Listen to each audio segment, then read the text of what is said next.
Hi, Mary. Nice to meet you. Hola, Sandra. Bienvenidos a mi casa. Muchas gracias. Mary Bert, muchas gracias por recibirnos en tu casa en Cambridge. Gracias. Una de las conclusiones de tu estudio es que las mujeres a lo largo de toda la historia han sido silenciadas de forma sistemática y además de forma premeditada. ¿Con qué objetivo? ¿Cuáles han sido las consecuencias? I think the purpose is very clearly to give power to men. I mean, it's the battle of the sexes. I think that you've got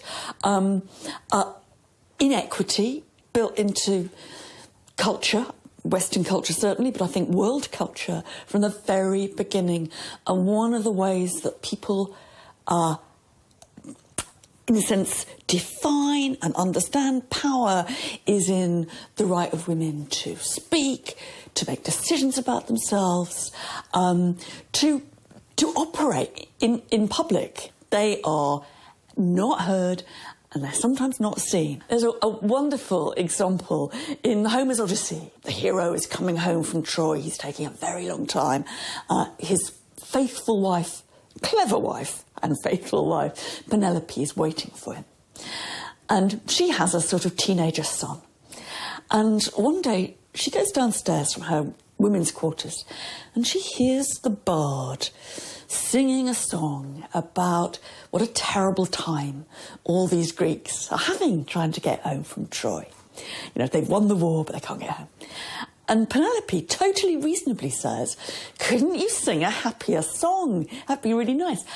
And her teenage son, this wimpy teenager, says, shut up, mother. Speech is man's business. Go upstairs. And she does. And somehow for me, that, as it were, kind of framed the position that we're in. And I think that, you know, you can see where it comes from. You can see the male power that it rests on. And at the same time, you can see its consequences.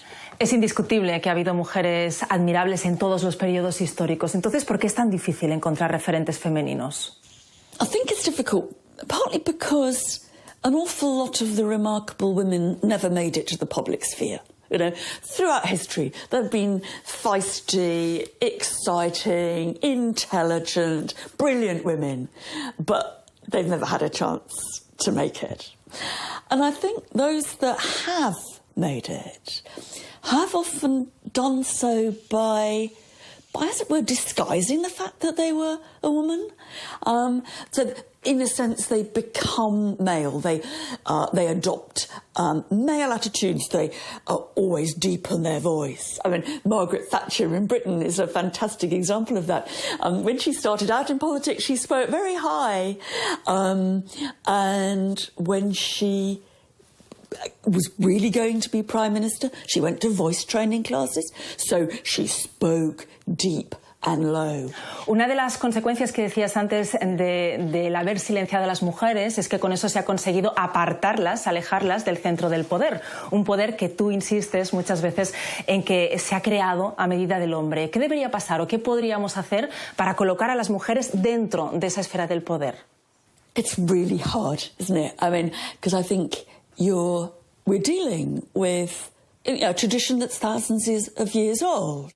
You know, if you're a woman and you want power, then you have to fit in with that particular definition of power. And it seems to me, hang on a minute, maybe we have to change what power looks like, you know, and maybe we have to change those structures of power so that they don't exclude women, rather than kind of force women to lower their voices or dress like a man or whatever.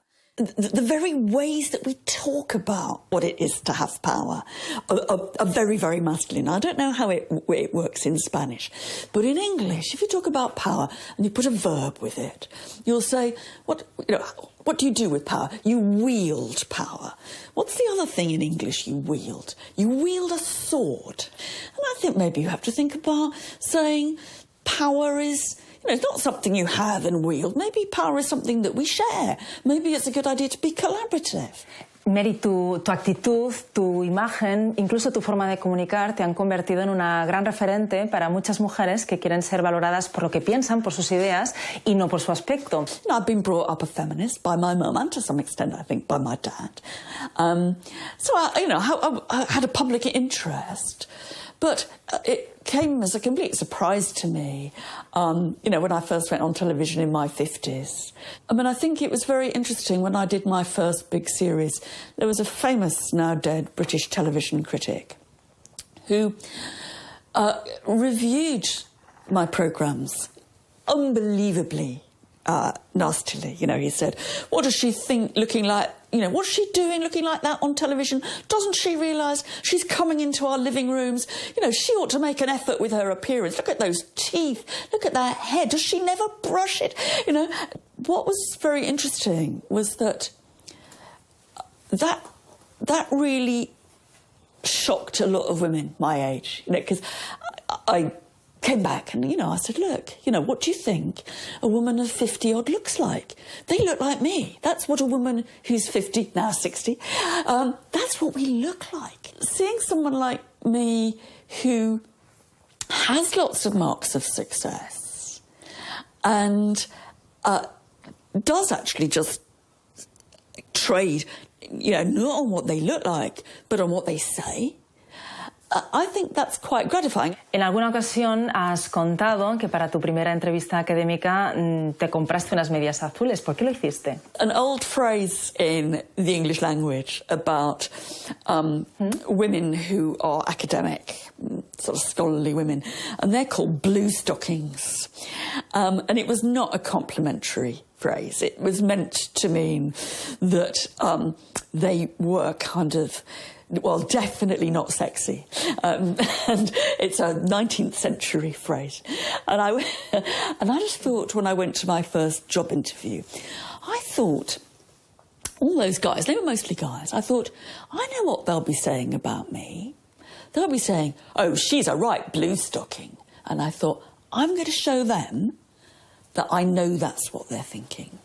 So I bought a pair of blue tights and I thought, you dare say I'm a blue stocking, or if you do, just know this, I know that's what you think. And it was wonderfully confidence boosting. I've been very lucky, I haven't had very many job interviews, but whenever I have an interview for a job, I always wear blue tights. I recommend my female students to do it, so, because you preempt the jokes, you say, okay, you're going to make that joke, but I've got there first. Cuéntanos, ¿cómo se vive, cómo se lleva esto de haberse convertido en todo un referente mundial del feminismo? But I do feel very pleased that just trying to put the whole feminist debates about women and power, into a historical context, feel quite anxious about it. Partly because I still meet people, perhaps more than I did, who'll say, oh, I'm not a feminist. Women, I'm not a feminist. Actually very good feminist theory, as is now written, has become very difficult and has become very academic and very out of the reach of most of us. And I think one of the reasons that my book did well was it actually spoke to women as intelligent, but it also didn't take refuge in, very, very high-level theoretical debates, which I think has made feminism, in some cases, seem a bit remote from how we, in the ordinary way, live our lives. I think it's very interesting, but it doesn't speak to quite a lot of people. Poco a poco vamos dando pequeños pasos, pero no sé si eres optimista. ¿Tú crees que estamos en el buen camino para revertir esas desigualdades entre hombres y mujeres?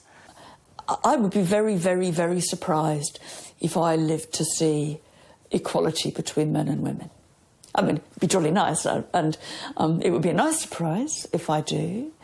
But I think it's an uphill struggle, partly because I think the real drivers of inequality are now kind of buried in our heads. I mean, when I was a student, and I used to think that all you had to do was have equal pay, lots of good free childcare. You know, the House of Commons should have family-friendly hours. But I used to think that that would solve the problem. And it hasn't solved the problem. We've got quite a lot of that. And we're still there. You know, we're living in a world that has got... The works of literature we read, the way we talk, what we see around us, kind of is in our heads, not actually presenting a world in which women and men are equal. And it's much harder to get at the discrimination that's lodged deep in our heads than the discrimination that you can easily practically solve. I mean, I remember on one occasion it was about 20 years ago, and I was in an aeroplane, and it was the pilot came on at the very beginning, like pilots do, and says, you know, good afternoon, ladies and gentlemen, we'll be flying at, 30,000 feet or whatever. And it was a woman's voice. And for a split second, what went through my head was, why is one of the cabin crew giving this announcement?